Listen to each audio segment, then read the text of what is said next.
Taste and മെമ്മറീസിലേക്ക് സ്വാഗതം. ഇന്ന് റാഗിയും കുറച്ച് വെജിറ്റബിൾസ് ഒക്കെ വെച്ചിട്ട് വളരെ എളുപ്പത്തിൽ തയ്യാറാക്കാൻ പറ്റിയ ഒരു ബ്രേക്ക്ഫാസ്റ്റ് റെസിപ്പിയാണ് ചെയ്യുന്നത്. ഈ റെസിപ്പി തയ്യാറാക്കി എടുക്കാനായിട്ട് 2 ബീൻസ്, ഒരു പകുതി സവാള, ഒരു പകുതി ക്യാരറ്റ്, പിന്നെ ഒരു 1/4 കപ്പ് റാഗിപ്പൊടി ഇത്രയാണ് എടുത്തിട്ടുള്ളത്.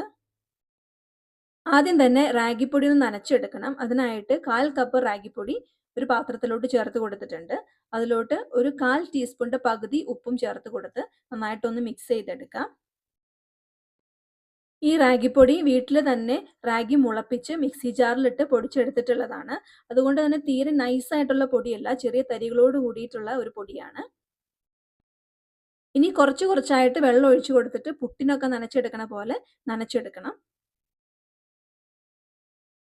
എനിക്കിവിടെ ഈ പൊടി നനച്ചെടുക്കാനായിട്ട് ഏകദേശം 2 ടേബിൾ സ്പൂൺ വെള്ളമാണ് വേണ്ടി വന്നത്. അപ്പോൾ ഓരോ പൊടിക്കും വേണ്ട വെള്ളത്തിന്റെ അളവിൽ വ്യത്യാസം ഉണ്ടാവും. അപ്പോൾ അതനുസരിച്ചിട്ട് കുറച്ച് കുറച്ചായിട്ട് വെള്ളം ചേർത്ത് കൊടുത്തിട്ട് നനച്ചെടുക്കുക.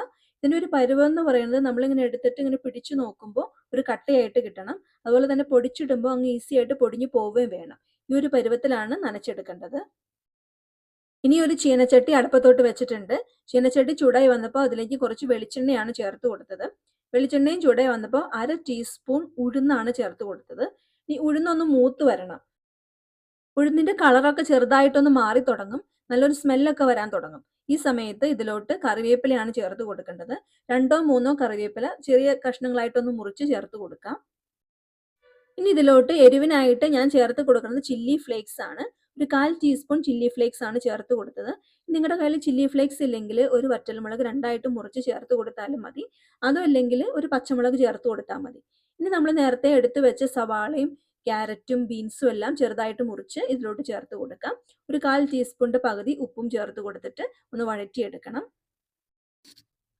വെജിറ്റബിൾസും ചേർത്ത് കൊടുത്ത് 1-2 മിനിറ്റ് ഒന്ന് വഴറ്റിയെടുക്കാം. വെജിറ്റബിൾസ് എല്ലാം ഒന്ന് വാടി കിട്ടിയാൽ മതിയാവും. ഇപ്പോൾ പച്ചക്കറികളെല്ലാം പാകത്തിന് വെന്ത് കിട്ടിയിട്ടുണ്ട്. ഇത്രയും മതിയാവും. ഇനി ഇതിലോട്ട് ചേർത്ത് കൊടുക്കേണ്ടത് തേങ്ങയാണ്. 1 ടേബിൾ സ്പൂൺ ചിരകിയ തേങ്ങയാണ് ഞാൻ ചേർത്ത് കൊടുക്കുന്നത്.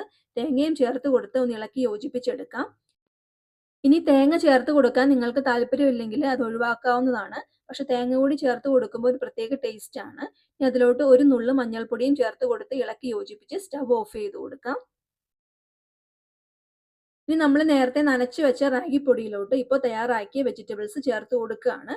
ചൂടോടുകൂടി തന്നെയാണ് ചേർത്ത് കൊടുക്കുന്നത്. വെജിറ്റബിൾസും ചേർത്ത് കൊടുത്ത് റാഗി പൊടിയും വെജിറ്റബിൾസും കൂടി ഒരു സ്പൂൺ വെച്ചിട്ടോ കൈ വെച്ചിട്ടോ നന്നായിട്ട് ഇളക്കി യോജിപ്പിച്ചെടുക്കുക. ചൂടുള്ളത് കൊണ്ട് തന്നെ ഞാനൊരു സ്പൂൺ വെച്ചിട്ടാണ് മിക്സ് ചെയ്തെടുക്കുന്നത്. ഇനി ഇതുപോലെ ചിരട്ടപ്പുട്ടിന്റെ ഒരു പാത്രത്തിലാണ് ഇത് തയ്യാറാക്കി എടുക്കുന്നത്. ആദ്യം തന്നെ 1 ടീസ്പൂൺ തേങ്ങ ഇതിലോട്ട് ചേർത്ത് കൊടുത്തിട്ടുണ്ട്. ഇനി നമ്മളിപ്പോൾ തയ്യാറാക്കി വെച്ച റാഗിയുടെയും വെജിറ്റബിൾസിന്റെയും ഒക്കെ മിക്സ് ഉണ്ടല്ലോ, അതിൽ നിന്ന് 3-4 ടേബിൾ സ്പൂൺ കൂടി ഇതിലോട്ട് ചേർത്ത് കൊടുക്കാം. അതിന്റെ മുകളിലായിട്ട് 1 ടീസ്പൂൺ തേങ്ങ കൂടി ചേർത്ത് കൊടുക്കാം. ഇനി ഇതൊന്ന് ആവി കയറ്റിയെടുക്കണം. ഒരു കുക്കറിന്റെ മുകളിൽ വെച്ചിട്ടാണ് ഞാനിപ്പോൾ ഇത് ആവി കയറ്റിയെടുക്കുന്നത്. അതിനായിട്ട് ഒരു കുക്കറിൽ കുറച്ച് വെള്ളം വെച്ചിട്ട് ആവി വരാനായിട്ട് വെച്ചിട്ടുണ്ടായിരുന്നു. കുക്കറിൽ നിന്ന് നന്നായിട്ട് ആവി വരാൻ തുടങ്ങണം. ആ സമയത്ത് നമ്മൾ റാഗി നിറച്ച് നമ്മുടെ പാത്രം ഇതിലോട്ട് വെച്ച് കൊടുക്കാം.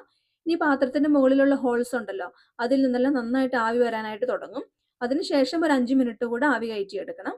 അപ്പോഴേക്കും റാഗിയും വെജിറ്റബിൾസ് ഒക്കെ നന്നായിട്ട് തന്നെ കുക്കായി കിട്ടും. അപ്പോൾ ഇത്രയേ ഉള്ളൂ. റാഗിയും വെജിറ്റബിൾസ് ഒക്കെ ചേർത്തിട്ട് വളരെ ഈസി ആയിട്ട് തയ്യാറാക്കാൻ പറ്റിയ ഹെൽത്തി ആയിട്ടുള്ള റാഗി പുട്ട് റെഡി ആയിട്ടുണ്ട്. ഇത് കഴിക്കാനായിട്ട് നല്ല ടേസ്റ്റ് ആണ്. വേറെ കറികളുടെ ഒന്നും ആവശ്യമില്ല. അതുപോലെ തന്നെ നല്ല സോഫ്റ്റും ആണ്. അപ്പോൾ എല്ലാവരും ഒന്ന് ട്രൈ ചെയ്ത് നോക്കുക.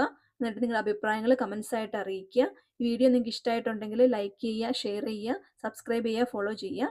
പുതിയൊരു റെസിപ്പി ആയിട്ട് വീണ്ടും കാണാം. താങ്ക്